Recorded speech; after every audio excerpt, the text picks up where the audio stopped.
A very good morning, students. Today we will continue with our next lecture. In the previous lecture, we studied about the general characteristics of the chordates and the two subphylums of the chordates, the protochordates and the higher chordates, craniata and acraniata. Uh, that is the protochordates and the vertebrates.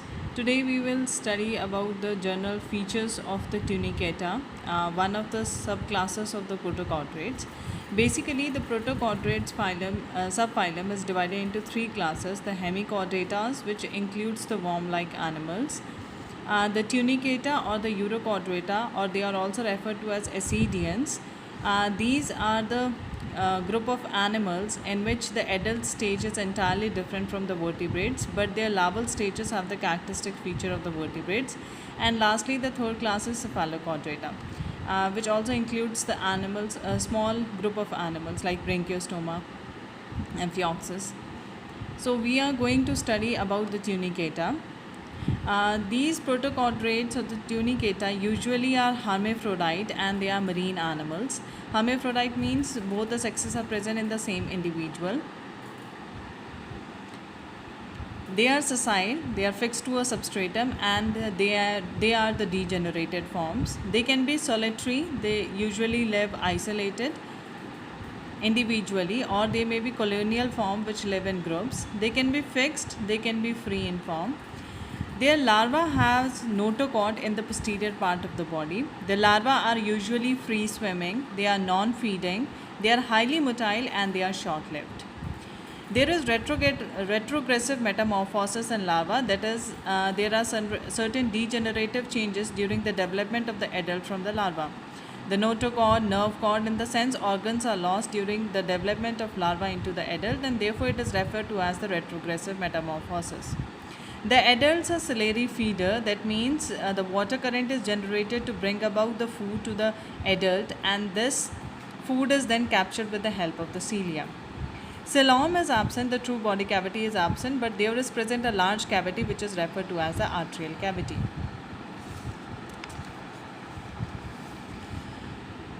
In our syllabus, the type study of Herdmania is included under the category of the tunicata. Herdmania is also referred to as the sea squirt because whenever it is disturbed, it results in the forcible release of the water jets from the two apertures, which are these, the brachial aperture and the arterial aperture, by the contraction of its body. Therefore, it is referred to as the sea squirt. Herdmania is cosmopolitan in distribution. There are 12 species of Herdmania, out of which 4 species are found in Indian Ocean. Of these 4 species, Herdmania pallida and Herdmania ceylonica are found in the coastal waters, and Herdmania mauritiana and Herdmania enurensis is found in deep waters. Herdmania is solitary, it lives individually and is sedentary. It is fixed to a substratum with the help of the foot. It is ciliary feeder, basically the adult is ciliary feeder and they feed on the algae diatoms.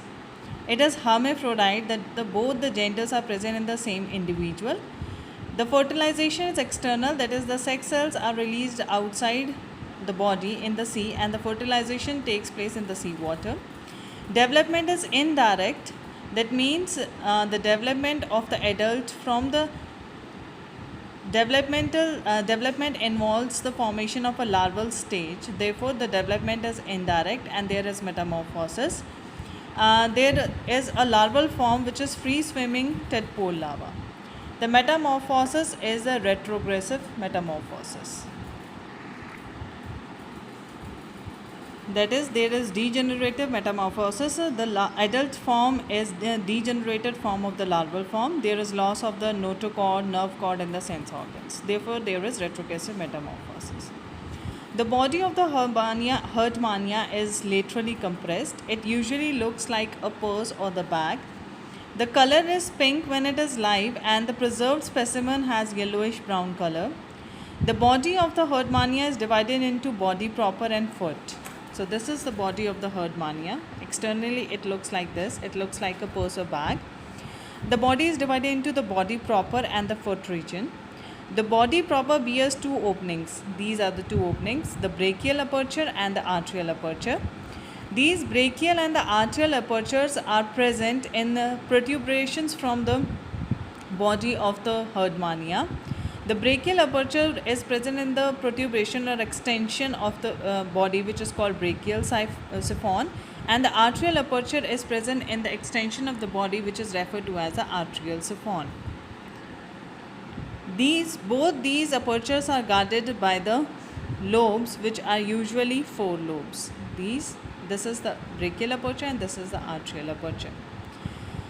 This side which has the brachial aperture is referred to as the anterior side, and its opposite is referred to as the posterior side, and the side having the arterial aperture is referred to as the dorsal side, and its opposite is referred to as the ventral side.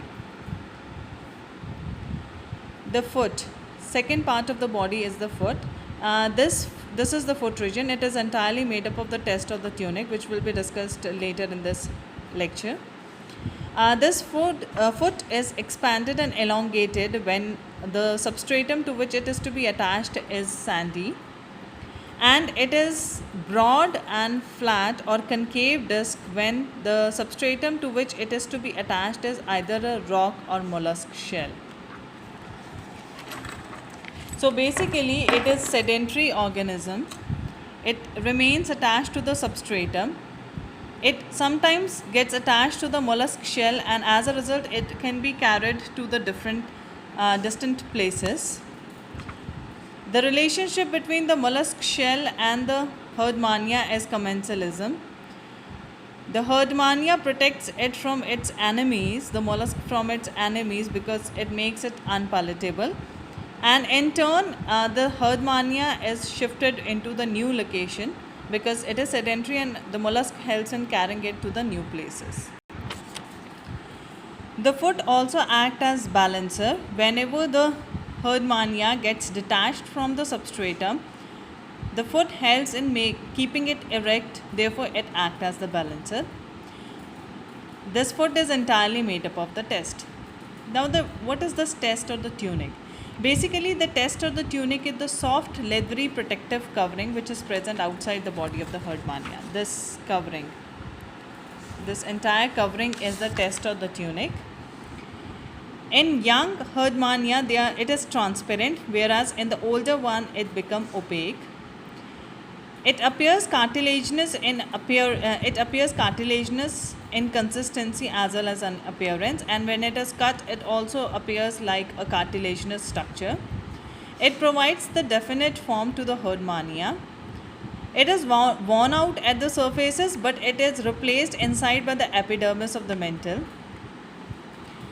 It is formed of clear matrix in which there are embedded cells, corpuscles of different types, interlacing fibrils, blood vessels and spicules. This matrix is basically formed of a material which is known as the tunicin, which is a polysaccharide which is very similar in its composition and its properties to the cellulose. Tunicin is known to form about 60% by weight of the test or the tunic. So this is the VS of the test or the tunic of the Herdmania. It consists of these network of the blood vessels or the test vessels, which ends into knob-like structure which are referred to as the terminal knobs of the ampulla or the terminal lobes or the ampulla. There are present many of the sclerites which are can be of two types, the microscleres and these are the megascleres, and these are the microscleres. There are cells which are present. Cells are of 6 types which will be discussed later, and this is the ground substance or the matrix which is formed of the tunicin. The cells which are present in the test of the Herdmania are mesodermal in origin. They are of basically 6 types. There can be few large eosinophils which die with the eosin dye. There can be amoeboid cells which are also few in number. They have irregular shape and nucleus in the center. There can be large number of the small eosinophilous cells which have eccentric nucleus. They have vacuolated cells which can be large or small, and they have large number of the vacuoles inside them. There are glandular cells which have the nucleus and which are usually present on the surface of the test, and they are sensory in function. They help in the release of the secretion of the substances. And lastly, there are the nerve cells, which are small cells which have the nerve fibers. These are the nerve fibers, which may be 2 or 6 in number. This is the cell body, and in the center of the cell body there is present the nucleus.